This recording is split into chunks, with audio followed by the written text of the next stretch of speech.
Thank you, Theo, for joining us here on the INVESTMENTexpo.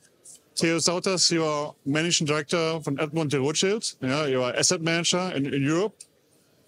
Theo, you speak a lot with institutional investors. What's the focus for the moment for them? How do they invest, and which investments they want to invest? Well, currently investors are focusing on markets and sectors where there's still strong underlying occupier demand and potentially rental growth. So that is mainly logistics and industrial, as well as residential. That's currently where capital is allocated. And that's also two of the sectors that we are focusing on. If you compare real estate with other assets, how interesting is real estate for the moment for institutional investors? Well, obviously the last 2 years have been difficult with the rise of interest rates, which also means that expected returns for real estate have gone up. And in some sectors prices have dropped, which has caused some turbulence in the market. But in any case, at this point of time, there's still a reasonable spread between real estate returns and, for example, bond yields. But investors are definitely focusing on markets where there's still underlying occupier demand, which is healthy. So, for example, offices is a bit more difficult. Light industrial is a good alternative to the logistic investment. Why? Well, you know, within the industrial markets, obviously you have different segments.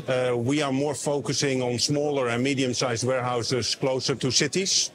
Because first of all, we think that that's where the occupier demand is.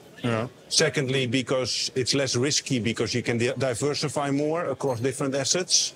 And also because you find yourself with a different type of tenant base, mostly small and medium-sized enterprises, that actually allow the landlords to add value to the buildings, buy undermanaged buildings, and make sure that you do smart investments, also investments in sustainability, and retain the tenants and increase the rents.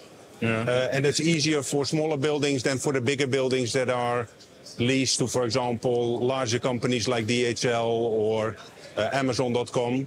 And then last but not least, it's also a segment in the market that allows you to realize a premium in yield. So we are buying typically at yields that are 1 to 1.5% higher than if you were to buy larger warehouses. If you invest in light industrial, which country is your focus? Is it more German or is it more other European countries? What's your focus? Well, it's a type of asset that requires proximity of the asset manager to the asset. You need to get very involved in order to have impact on the asset. So we only do that in countries where we have presence. And then we're currently focusing on the Euro area. So for us, that means that we're focusing on the Benelux, Germany and France. Is it possible to invest in green light industrial, also ESG-konformed investment? Is it possible or is it light industrial not an asset class that is so ESG-konform? It's definitely possible to invest in logistics buildings in order to reduce the carbon footprint. Companies are also, even SMEs, small and medium-sized enterprises, are asking for that because everybody is looking to decarbonize their business model.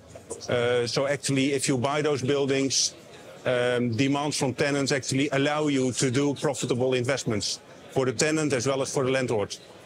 So, Theo, thank you very much. Thank you too.